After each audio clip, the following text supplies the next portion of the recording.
अस्सलाम वालेकुम नाज़रीन, KNN के साथ मैं हूँ आपकी मेज़बान साइमा महमूद। आज़ाद कश्मीर में बल्दियाती इंतखाबात का दूसरा मरहला मुकम्मल हो चुका। लोग सामने भी आए हैं, कई लोगों को मिल चुकी है, लेकिन अब देखना ये है कि इसमें कौन से लोग हैं और किस तरीके के लोग हैं, किस तरीके से काम करते हैं। इस वक्त हमारे साथ मौजूद है एक ऐसी शख्सियत जो कि पीपल्स पार्टी की देरीना और बहुत सी अहम शख्सियत थे, लेकिन अब वो PMLN में हैं। क्या वजूहात हुई PP को छोड़ने की और क्या मसाइल थे इनके आपस में, इन्हीं से जानते हैं। अस्सलाम वालेकुम। वालेकुम सलाम। बहुत शुक्रिया आपने प्रोग्राम में हमें वक्त दिया। सबसे पहले तो आप अपना सियासी कैरियर जो भी आपका जहाँ से शुरू किया, जिस पार्टी से शुरू किया और आप क्या है तो बताइएगा। बिस्मिल्लाहिर्रहमानिर्रहीम। मेरा ताल्लुक़ पाकिस्तान पीपल्स पार्टी से रहा 30 साल से। मैं पाकिस्तान पीपल्स पार्टी में ऑर्गेनाइज़र, सीनियर नायब सदर और उसके बाद जनरल सेक्रेटरी सिटी का रहा हूँ। जिस वक्त मैंने पार्टी छोड़ी उस वक्त मैं सेक्रेटरी इत्तलात Pakistan peoples party division Muzaffarabad था। तो जिस वक्त तकरीबन पिछले 3-4 साल से पार्टी के अंदर एक ऐसा सिलसिला शुरू हो गया जो यानी ग्रास लेवल के कारकुन हैं या बुनियादी जो कारकुन हैं उन्हें नज़रअंदाज किया जा रहा है। सही। बिलखसूस पाकिस्तान के अंदर 3-4 लोग बैठे हैं, यहाँ पे कोई एक ऐसा सिलसिला है कि एक पैसे का सिस्टम चल चुका है। तो जब तंजीम साजी हुई उस वक्त भी जो बुनियादी कारकुन थे, पार्टी के वर्कर थे, जिन्होंने हमेशा पार्टी के लिए कुर्बानियाँ दी, जेलें काटी, यानी ये सब मामला किए, उनको नज़रअंदाज किया। वो हमने बर्दाश्त किया, अपनी पार्टी की आदत को इस हवाले से हमने वक्तन फ़क्तन आगाह भी किया। लेकिन बदकिस्मती से ये हुआ कि इसका कोई अजाला नहीं हुआ। जब बल्दियाती इलेक्शन आए तो हमने भी अप्लाई किया, पार्टी को दरख्वास्त दी टिकट के लिए। लेकिन जब टिकट का फैसला किया गया, ऐसे लोगों को टिकट दिया गया जिन्होंने आज दिन तक पाकिस्तान पीपल्स पार्टी को वोट ही नहीं दिया था, उनको टिकट दे दिया गया। तो फिर हम कारकुनों ने इस हवाले से सख्त, हम तो खामोश है, लेकिन जो हमारे कारकुन थे वार्ड के अंदर या शहर के अंदर, उन्होंने कहा अब ये सिलसिला जारी नहीं रह सकता, अब आपने इलेक्शन लड़ना है। फिर कारकुनों की मुशावरत से मैंने आज़ाद हैसियत में इलेक्शन लड़ा और वहाँ पर दूसरे नंबर पर रहा। और उसके बाद इलेक्शन के बाद हमने अपने कारकुनों की मुशावरत के बाद ये फैसला किया कि अब हम इस जमात में नहीं रह सकते, क्योंकि 30 साल की कुर्बानी एक दफ़ा नहीं, जब तंजीम साजी के हवाले से, जब उसके बाद टिकट का मामला उस हवाले से इन्होंने हमें मुसलसल नज़रअंदाज किया। तो फिर हमने मशावरत के बाद पाकिस्तान मुस्लिम लीग नून में शमूलियत अख्तियार की। अच्छा, ये तंजीम साजी की बात की, सुना ये है कि आप मुबारक हैदर साहब के राइट हैंड थे, उनके साथ थे, इतने अरसे से कोऑर्डिनेटर भी रह चुके हैं, लेकिन उसके बावजूद पीपल्स पार्टी की जानब से आपके साथ ये सलूक, कैसे पहले भी कोई इख्तलाफात हुए थे आपके पार्टी के साथ? बात यह है कि जी हम मुबारक हैदर साहब पार्टी के कारकुन का एक दायरीना कारकुन थे, हम उनके साथ थे।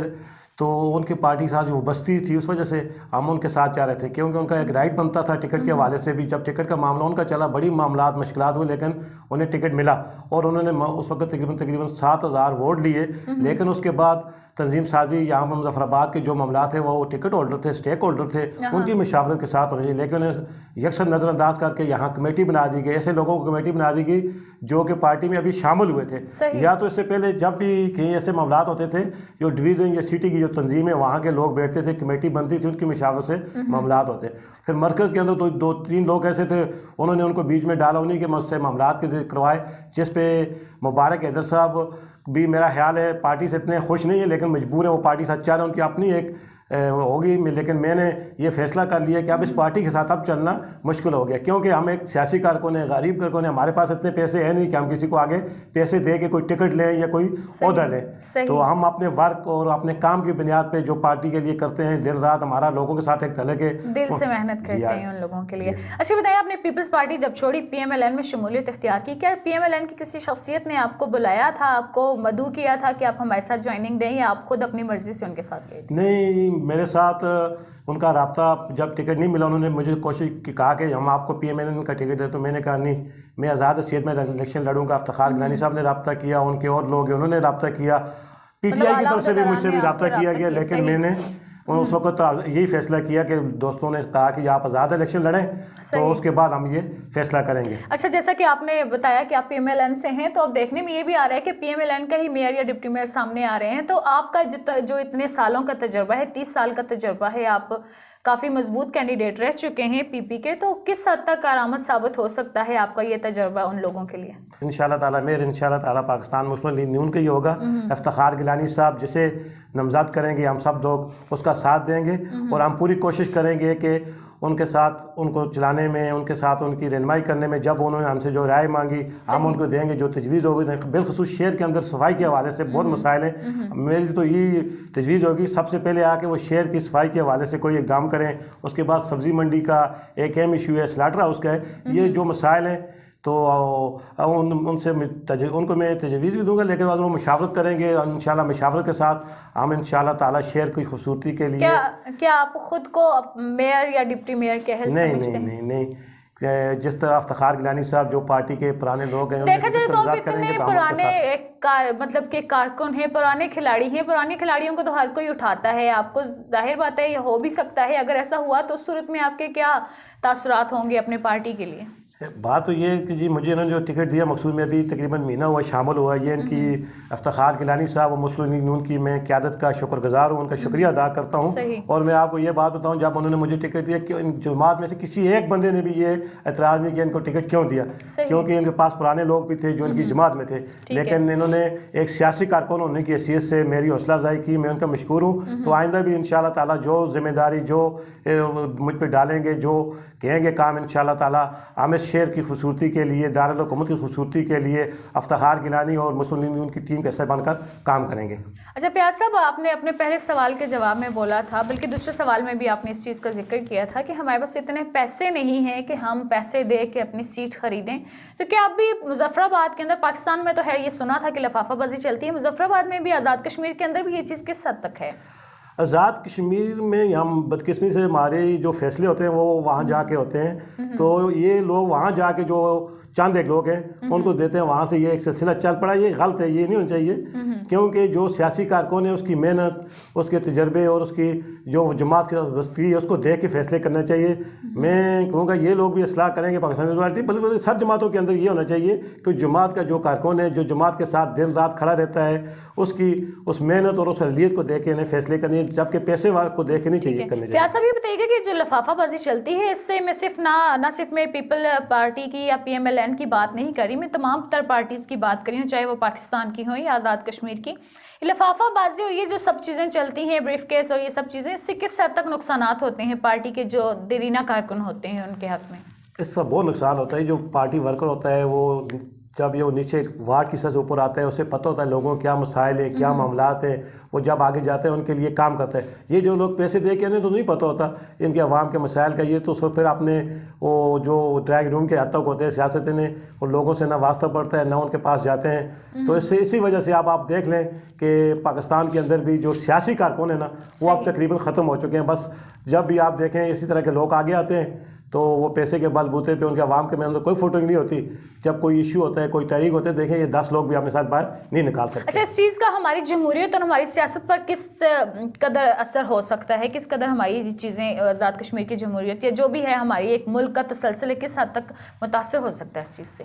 ये तो बहुत ही नुकसानदेह चीज़ है कि जी जमहूरियत के लिए जो आपको पता है ना, तो ये कहते हैं अवाम की ताकत, अवाम के जरिए ये लोग आते हैं, असल ताकत अवाम होती है। जब अवाम की ताकत ही नहीं तो जमहूरियत के लिए बुनियादी शर्त ही होती है कि वो अवाम असल ताकत है। तो जब पैसा असल ताकत हो गया, अवाम ना हुई, तो फिर वो लोग जो आगे आएंगे वो मुल्क या कौम या ऐसे निज़ाम के लिए क्या करेंगे? वो सिर्फ अपनी ज़ात के लिए सोचेंगे। इससे तो मेरा जो है ना, ये जमहूरियत से लोगों का एक जो एतमाद भी वोट जाता है। अच्छा, ये लिफाफेबाजी की बात तो चलती ही है हर जगह पे। ये बताइए ब्रादरीज़म का जो एक सबसे बड़ी लानत है देखी जाती है सियासत में, तो ये अभी भी है? ग्रुपिंग और ये सब चीज़ें अभी भी आज़ाद कश्मीर के अंदर होते हैं या ये सब चीज़ें ख़त्म हो चुकी हैं? नहीं, अब भी है। मैं वैसे कहूँगी ये चीज़ नहीं हर जगह हर जमात के अंदर है, लेकिन ये होना नहीं चाहिए। मैं तो कहता हूँ मेरिट कारकर्दगी और उस जो भी कारकुन है उसकी मेहनत और उसका जो वर्क है उसे देख कर फैसले करने चाहिए। ये नहीं देखना चाहिए ये किस बरादरी से है, ये किस कबीले से है, ये मेरा अजीज़ है, भतीजा है, भाई है, ये चीज़ नहीं देखनी चाहिए। पार्टी के साथ उसकी वस्ती को जब हम देखेंगे, इससे सियासी जमातें भी मजबूत होंगी और ये सियासी निज़ाम है जिसे जमहूरियत हम कहते हैं, ये भी मजबूत होगा। अच्छा, बताइएगा कि इतने सालों बाद बल्दियाती इंतखाबात हुए, 31-32 साल बाद एक इक़्तिदार निचली सतह पर मुंतकिल हुआ है, ये जो सब चीज़ें चलती हैं हमारी सियासत में, आप समझते हैं कि जो कौंसलर हजरात हैं इनको उस तरीके से काम करने दिया जाएगा जिस तरीके से ये हकदार हैं या करना चाहते हैं?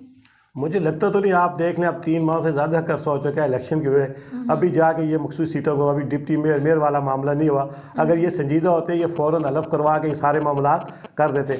हमारी पूरी कोशिश होगी कि जनाब हम हुकूमत से भी जो है रब्ता करके बल्दियाती इदारों के लिए फ़ंड्स की बात करें। ये मामला हैं जो दूसरे, क्योंकि अभी जो कानून साजी है इस हवाले से भी करनी पड़ेगी, क्योंकि 30 साल के बाद इलेक्शन और अच्छे तो इस हवाले से हम जो एक तो हमारी ये खुशकिस्मती ये समझें कि वज़ीर बल्दियात उनका तल्लुक भी दायरा हुकूमत से, हम सियासी इख्तिलाफ को बालाताक रखते हुए उनसे भी रब्ता करेंगे, कोशिश करेंगे ताकि ये जो बल्दियाती निज़ाम है, जो बल्दियाती इंतख़ाबात हुए हैं, इसके अख्तियारात, इसके जो असर है वो ताकि निचली सतह पर जाए।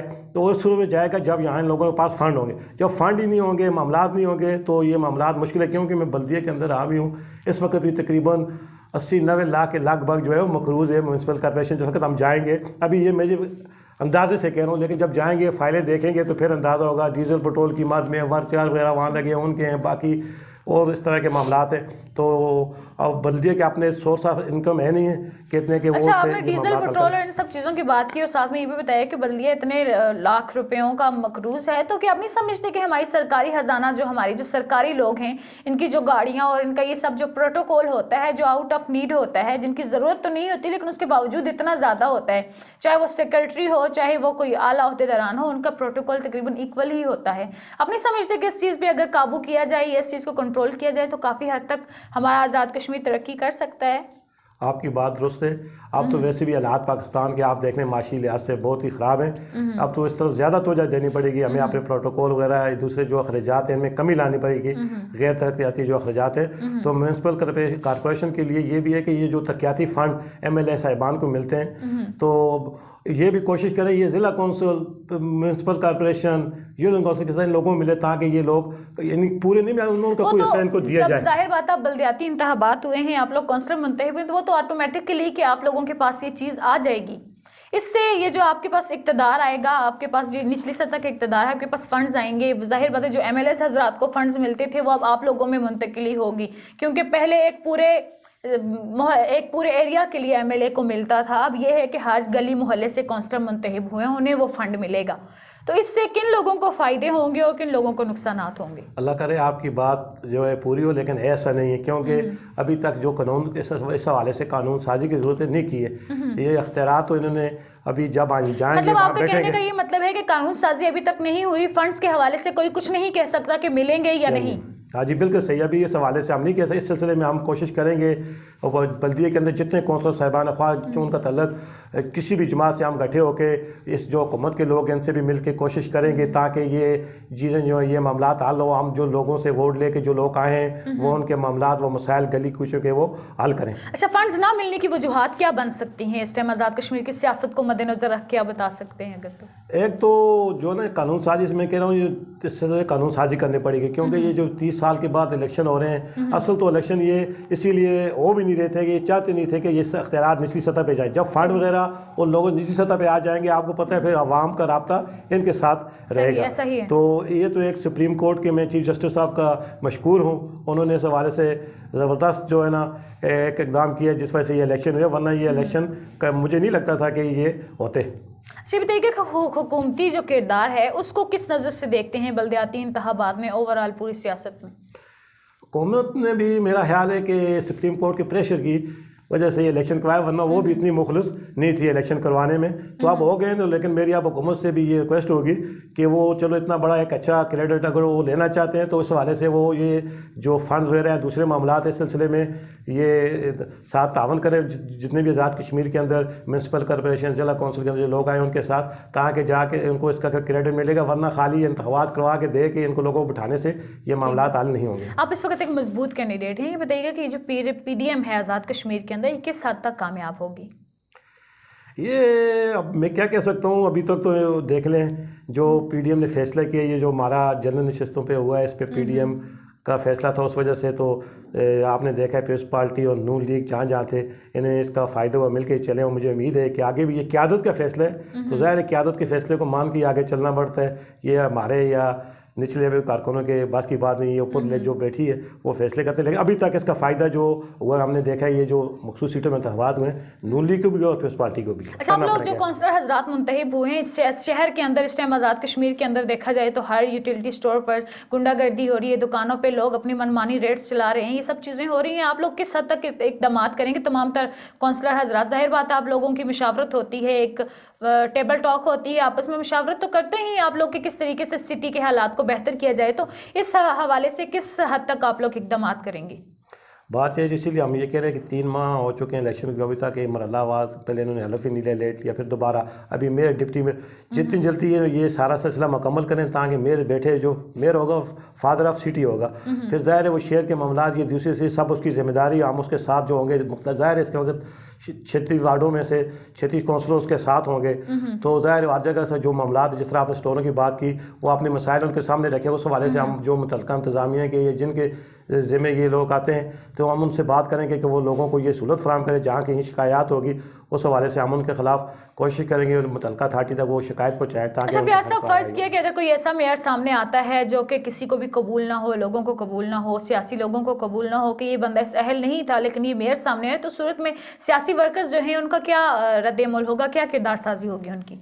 बात ये जी, जो लोग इलेक्शन जीत के हैं सब तकरीबन सियासी कारकुन हैं, और वो यानी किसी जमात से वार्ड से इनका ताल्लुक है, जिसको भी मेरा ख्याल जो आएगा तो वो इस काबिल होगा तो उसे मेयर बनाया जाएगा। ज़ाहिर है पार्टी भी ये चीज़ देखती है, जिस पार्टी से उसको आगे लाया लेकिन जाएगा। हमारे आज़ाद कश्मीर की सियासत में ये चीज़ भी तो है, लफाफेबाजी है, उसके बाद जो बरादरीज़म है, इन सब चीज़ों को मद्देनज़र रखते हुए मैं आपके तजर्बे से एक राय जानना चाह रही हूँ कि फ़र्ज़ किया कोई ऐसा बंदा सामने आ जाता है सिफारिश पे या किसी के भी कहने पे या कुछ भी हो सकता है सियासत के अंदर। अब उनके कमरों में क्या बात होती है, उनके ऐवानों में क्या बात होती है, उनकी वो जो बंद कमरों के अंदर तक की जो बात होती है वो हम लोग तो नहीं जानते ना, वो क्या होता है, एक आम कारकुन भी ये चीज़ नहीं जानता। अगर फ़र्ज़ कि ऐसा कुछ होता है तो सूरत में आप जो सियासी कारकुन हैं, सियासी लोग हैं, जो वर्कर्स हैं, दिन रात मेहनत करते हैं, हर जगह पे जाते हैं, इन लोगों के लिए काम करते हैं, उन लोगों का क्या रद्द-ए-अमल होगा? नहीं, अभी तक तो क्योंकि हम लोगों को फ़र्दन बुला के इफ्तिखार गिलानी साहब ने मशावरत की है, राय ली है, तो जो नाम जो 3-4 लोगों के सामने आ रहे हैं, हमने अपनी तजवीज़ दी है कि अभी उसको, क्योंकि हम इस कैमरे के सामने ये मीडिया पे नहीं लाना चाहते, खुफिया रखना चाहते हैं, वो नाम ऐसे हैं, वो लोग ठीक है, वो काम ये नहीं। अभी देखें ना कि उन तीनों में से कोई एक होगा, हम किसी एक का कह दें वो अच्छी बात है, जिसको वो करेंगे, लेकिन मेरे हिसाब से वो जो लोग हैं तो वो ठीक है, तजर्बाकार है, उनका सियासी बैकग्राउंड भी है, बाकी मतलब ये कि आप मुतमईन हैं जिन लोगों को नॉमिनीज किया जा रहा है पार्टी की जानब से, वो लोग इस अहल हैं? जी बिल्कुल। आज जो मेरी नज़र में जिस वक्त जो हमसे राय ली, जो हमने दी है, तो वो लोग माशाल्लाह ठीक है, और मुझे उम्मीद है अगर वो आ जाएंगे तो इंशाअल्लाह ताला वो अपना भरपूर किरदार अदा करेंगे। अच्छा, ये बताइए कि आप जो काउंसलर हजरात सामने आए हैं, जितने भी हैं, ये बेरोज़गारी और खासकर नौजवान नस्ल जो आजकल बिगड़ती जा रही है, देखा जाए नशावर चीज़ें, बहुत सारी बुरी चीज़ें हमारे माशरे में आ चुकी हैं, इन सब चीज़ों से छुटकारा हासिल करने के लिए आपका अहम स्टेप क्या होगा? आपकी बात ठीक है, बेरोज़गारी बहुत है यहाँ, लेकिन यहाँ इंडस्ट्री वगैरह तो है कोई नहीं, एक ज़रिया नौकरियों का है, उसके लिए भी जब तक आपके पास सिफारिश नहीं होगी तो आप ये आपको नौकरी नहीं मिलती। पढ़े लिखे नौजवान इस तरह आप देखो होगा बाज़ारों में घूम रहे होंगे, कोई बाइक का जो सिस्टम आया वो चला रहे हैं कुछ, तो एक तो मेरे हिसाब से क्योंकि हम लोगों ने खेलों के मैदान जो बिल्कुल वीरान कर दिए हैं, ये होने चाहिए ताकि वो सरगर्मी में चले। हमारे पास ग्राउंड इस वक्त हमारा जो एरिया बेला नूर शाह शौकुल्ला एरिया कोई भी नहीं है, 2-3 जो ग्राउंड है, 2 आर्मी वाले वहाँ हुए, इजाज़त नहीं मिलती है, एक पुलिस लाइन है, नीलम पार्क की हालत आपने देखी हुई है वहाँ, तो ये इस तरह के होने चाहिए ताकि नौजवान वहाँ जाएँ, सेहतमंद सरगर्मी हो।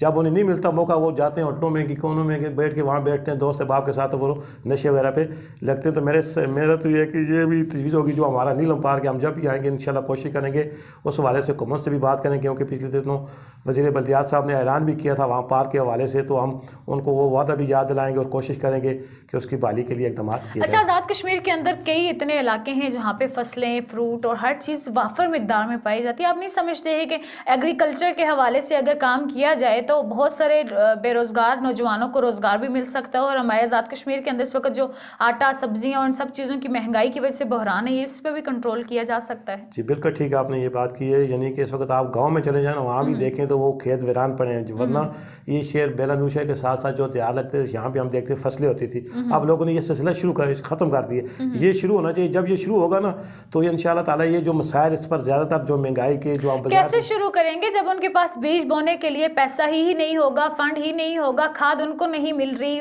पानी उनको नहीं मिल रहा, तो वो सब लोग, वो किसान, वो किस तरीके से करेंगे। आप पंजाब साइड पे देखें, वहाँ पे वो नदी नालों से हर जगह से पानी और ये सब चीज़ें करते हैं। यहाँ पे ऐसी कोई सहूलत ही नहीं है। हमारे एमएलए हजरात वोट तो ले लेते हैं, लेकिन उसके बाद उस वार्ड का, उस एरिया को उन्हें पता ही नहीं होता वहाँ पे क्या है, कि लोग क्या कर रहे हैं, क्या मजबूरी है, ऐसी कोई चीज़ होती ही नहीं है। तो कैसे होगा ये सब? यह बात आपकी दोस्त है, लेकिन वो एमएलए जो साहिबान होते हैं उनको पूरे हल्के के होते हैं। अब ये इलेक्शन में बल्दियाती, इसका यही फ़ायदा है, जो काउंसलर होगा वार्ड का, वो छोटा सा एरिया, हर बंदे को वो जानता है, सारे मामलात हैं। ज़राअत वालों से वो रब्ता करके उनको बीज वगैरह, खाद वगैरह, इस तरह की चीज़ें भैया करें। इसलिए हम कह रहे हैं ये मामलात जल्द से जल्द निपटे, ताकि करा दें, लोगों के पास जाएँ।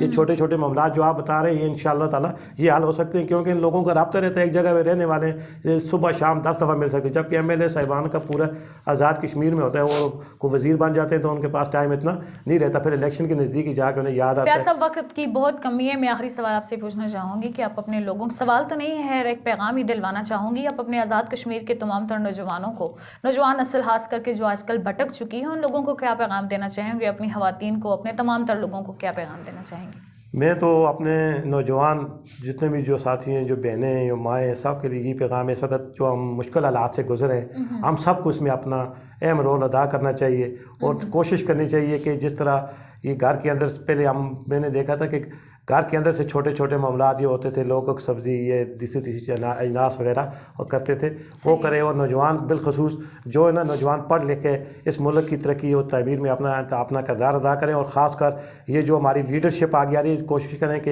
ये नौजवान पढ़े लिखे लोग जब ज़्यादा आगे आएंगे, तो इंशाअल्लाह ताला मुझे उम्मीद है कि ये जो जिस तरह के जो ये मसाइल दूसरे तीसरे बड़े हैं, ये नहीं होंगे, वो मेरिट को आगे मद्देनज़र रखेंगे और इंशाअल्लाह ताला गरीब लोगों को साथ लेके चलेंगे। जब तो इसलिए मैं अपने नौजवान भाइयों से ये कहूँगा कि वो मेरिट की बुनियाद पे अपने फ़ैसले करें, और जब इलेक्शन का वक्त भी है, वो देखें ये बरादरी, इलाकाईज़म, ये इस तरह के मामला है, इस बंदे को देखें जो मेरिट पे है, जो लोगों की खिदमत कर सकता है, उन लोगों को आगे लाएं। और आप इन लोगों जो गरीब लोग हैं ख़ासकर, उनका दाएं बाएं उन लोगों का ख्याल रखें जिस हद तक हो सकता है। इस तरह से भी माशरे से ये पसमानदगी है, ये ख़त्म हो सकती है। नाज़रीन, हमारे साथ मौजूद थे सैयद फयाज़ हुसैन शाह, जो कि PMLN के कारकुन हैं, काउंसलर हैं। इन्होंने मेरिट पर हर चीज़, हर फैसला करने का ज़्यादा जोर दिया और हर उस इंसान को ये शऊर देने की कोशिश की है कि कोशिश की जाए कि मेरिट पर फैसले हों और नौजवान नस्ल को सामने लाया जाए, ताकि ज़्यादा से ज़्यादा महंगाई और इन सब बहरानों से बचा जा सके। नाज़रीन, आज के लिए बस इतना ही। अगले प्रोग्राम तक के लिए दीजिए इजाज़त। अल्लाह हाफिज़।